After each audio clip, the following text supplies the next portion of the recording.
मंडळी, नुकत्याच झालेल्या नगर परिषद निवडणुकीत भाजपानं राज्यातील सर्वात जास्त नगर परिषद आणि नगरपालिकांवर बाजी मारली आहे.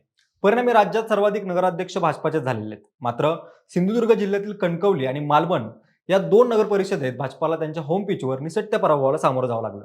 त्यामुळं हा पराभव सिंधुदुर्गचे पालकमंत्री नितेश राणे यांच्या जिव्हारी लागल्यानं राणेंच्या नाराजीच्या चर्चा सध्या राजकीय वर्तुळात रंगलेल्या आहेत. खरं तर मालवणमध्ये शिंदे सेनेचे आमदार निलेश राणे यांनी स्टिंग ऑपरेशन करत भाजपाचे पदाधिकारी पैसे वाटप करत असल्याचं म्हटलं होतं. त्यानंतर पोलिसांनी भाजपा कार्यकर्त्यांच्या गाडीत पैसे पकडले. त्यावेळी देखील पोलिसांना मालवण पोलीस ठाण्यात जाऊन कारवाई करण्यास भाग पाडलं होतं. भाजपच्या नगराध्यक्ष पदाच्या उमेदवार शिल्पा खोत यांचं जात प्रमाणपत्र खोटं असल्याचा आरोप करत कोर्टात धाव घेतली होती. त्यामुळे शिंदे सेनेचे आमदार निलेश राणे यांची मालवणमध्ये प्रतिष्ठा पणाला लागली होती. परिणामी राणे बंधू आपापसात भिडले होते. राणे बंधूंमधला वाद देखील पुढे आला होता आणि नेमकं त्याचमुळे मालवण आणि कणकवली नगर परिषदेत नितेश राणेंना निलेश राणे वरचढ ठरलेत. या निकालानंतर जनतेनं दिलेला कौल आपण स्वीकारत आहोत अशी भूमिका नितेश राणे यांनी जाहीर केली. मात्र एक्सवर पोस्ट करत त्यांनी अप्रत्यक्षरित्या नाराजी सुद्धा व्यक्त केली आहे. म्हणूनच नेमक्या या पोस्टमध्ये नितेश राणे काय म्हणाले, राणे बंधू वेगळे का झाले आणि राणे कुटुंबात कोण फूट पाडतंय याची चर्चा आज आपण या व्हिडिओच्या माध्यमातून करणार आहोत. नमस्कार, मी अक्षय आणि तुम्हाला तर माहिती आहे आपला विषयच भारी आहे. मंडळी, सिंधुदुर्ग जिल्ह्यातल्या राजकारणात एकच ब्रँड चालायचा, तो म्हणजे राणे ब्रँड. पक्ष कोणताही असो, पण तिथे नारायण राणे विरुद्ध इतर अशीच लढत होते आणि नारायण राणे यांनी या भागात तसा दबदबा देखील तयार केला होता. पण अचानक पक्ष फुटले आणि महाराष्ट्राच्या राजकारणात मोठं वादळ आलं. नारायण राणे हळूहळू राजकारणातून मागे पडतात की काय अशी शक्यता निर्माण झाली. पण त्याच वेळी त्यांचे दोन्ही पुत्र राजकारणात ऍक्टिव्ह झाले.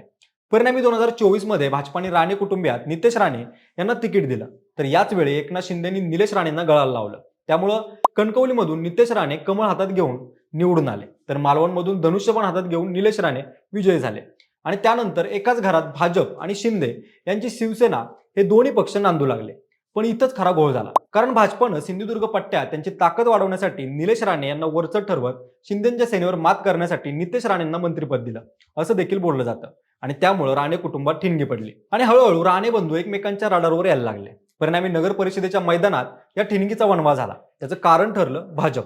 कारण सिंधुदुर्ग जिल्ह्यात भाजप आणि शिवसेना यांच्यात युती व्हावी अशी मागणी राणे कुटुंबियाकडून वारंवार केली जात होती. परंतु भाजपानं असं न करता स्वबळावरती निवडणूक लढवण्याचे आदेश दिले. परिणामी राणे विरुद्ध राणे अशी लढत रंगली. त्यात एकनाथ शिंदे यांनी चाणक्य नीती करत ठाकरेंची शिवसेना, काँग्रेस, शरद पवार यांची राष्ट्रवादी आणि मनसेला सोबत घेत सर्वपक्षीय युती केली आणि शहर विकास आघाडी करत भाजप विरोधात रणशिंग फुंकलं. त्याच दरम्यान निलेश राणे देखील ऍक्टिव्ह झाले आणि त्यांनी स्टिंग ऑपरेशन करत भाजपा पदाधिकारी पैसे वाटप करत असल्याचं सांगत एक व्हिडिओ पोस्ट केला. त्यानंतर पोलिसांनी भाजपा कार्यकर्त्यांच्या गाडीत पैसे पकडले. त्यावेळी सुद्धा त्यांनी पोलिसांना मालवण पोलीस ठाण्यात जाऊन कारवाई करण्यास भाग पाडलं. एवढं करून ते थांबले नाहीत, तर त्यांनी भाजपाच्या नगराध्यक्ष पदाच्या उमेदवार शिल्पा खोत यांचं जात प्रमाणपत्र खोटं असल्याचा आरोप करत कोर्टात धाव घेतली. त्यामुळे सिंधुदुर्ग जिल्ह्यात भाजपसमोर मोठं आव्हान उभं राहिलं. त्यामुळे नितेश राणे यांनी देखील आपला गड राखण्यासाठी आपल्या भावाचे आरोप फेटाळून लावत बेकायदेशीररित्या भाजप कार्यकर्त्यांच्या घरात घुसल्याचा आरोप करत निलेश राणे विरोधात गुन्हा दाखल केला. त्यामुळे राणे बंधूमधला वाद जास्तच पेटला आणि या नगर परिषदेच्या निवडणुका प्रतिष्ठेच्या बनल्या. त्यामुळं शिंदे सेनेचे आमदार निलेश राणे यांची मालवणमध्ये प्रतिष्ठा पणाला लागली होती. तर दुसरीकडे नितेश राणे यांच्यावर देखील कणकवली आणि मालवणची जबाबदारी होती. म्हणजे राणे विरुद्ध राणे मैदानात उतरल्यामुळं कणकवली आणि मालवण या दोन्ही नगर परिषदांकडे राज्याचं लक्ष लागून होतं. त्यामुळं सिंधुदुर्गचे पालकमंत्री नितेश राणे भाजपाचा गड राखणार का असा प्रश्न उपस्थित झाला होता. मात्र संपूर्ण राज्याचं लक्ष वेधून घेतलेल्या मालवण आणि कणकवली या दोन्ही नगर परिषद निवडणुकीत मुख्यमंत्री एकनाथ शिंदे यांच्या नेतृत्वाखालील शिवसेनेनं मुसंडी मारली आणि मालवण नगराध्यक्ष पदाच्या अत्यंत प्रतिष्ठेच्या लढतीत शिवसेनेच्या ममता वराडकर यांनी भारतीय जनता पक्षाच्या उमेदवाराचा 1011 मतांच्या फरकानं पराभव करत विजय मिळवला. या विजयामुळे मालवण नगर परिषदेवर आता शिवसेनेनं भगवा फडकवलेला आहे. मात्र नितेश राणे यांचा होमपिचवरच पराभव झाल्यानं राणे कुटुंबात फूट पडल्याचं बोललं जाते.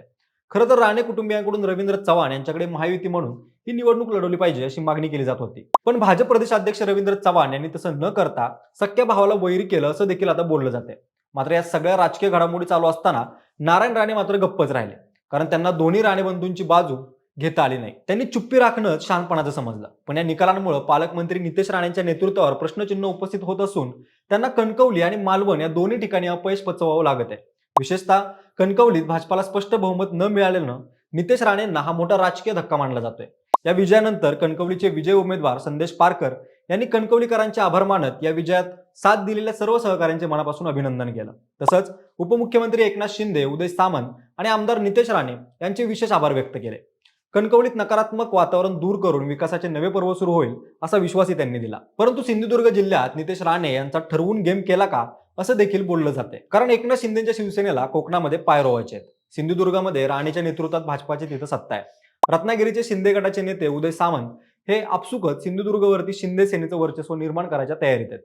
फोडा आणि राज्य करा या धर्तीवर शिंदे सेनेनं राणेंना घरातलाच माणूस त्यांच्यासमोर उभा केलाय आणि आता याच माणसानं भाजपाच्या तिथल्या सत्तेला सुरुंग लावलेला आहे. त्यामुळे नितेश राणेंचा ठरवून गेम केला का अशी शंका आता उपस्थित केली जाते. या सगळ्या राजकीय घडामोडीनंतर नितेश राणे यांनी त्यांच्या एक्स अकाउंटवरून एक पोस्ट करत इशारा दिलाय. त्यांनी या पोस्टमध्ये म्हटलंय की ते आतापर्यंत पक्षाच्या नेत्याच्या आणि कुटुंबाच्या प्रतिमेसाठी गप्प होते. त्यांच्या या वक्तव्यानं महाराष्ट्राच्या राजकीय वर्तुळात अनेक चर्चांना सुरुवात झाली आहे.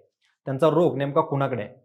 काही गोष्टी बोलल्या नाहीत तर त्या खऱ्या वाटायला लागतात असंही नितेश राणे यांनी या पोस्टमध्ये नमूद केलंय आणि आता ती वेळ आली असं सांगत इशारा दिलाय.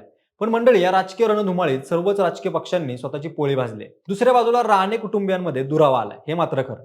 पण मंडळी, तुम्हाला काय वाटतं? नितेश राणेंचा गेम कोणी केला? राणे कुटुंबात फूट कोणी पाडली? तुमचं मत आम्हाला कमेंट करून नक्की सांगा. सोबतच आपल्या विशेष भारी या युट्यूब चॅनलला सबस्क्राईब करायला विसरू नका. धन्यवाद.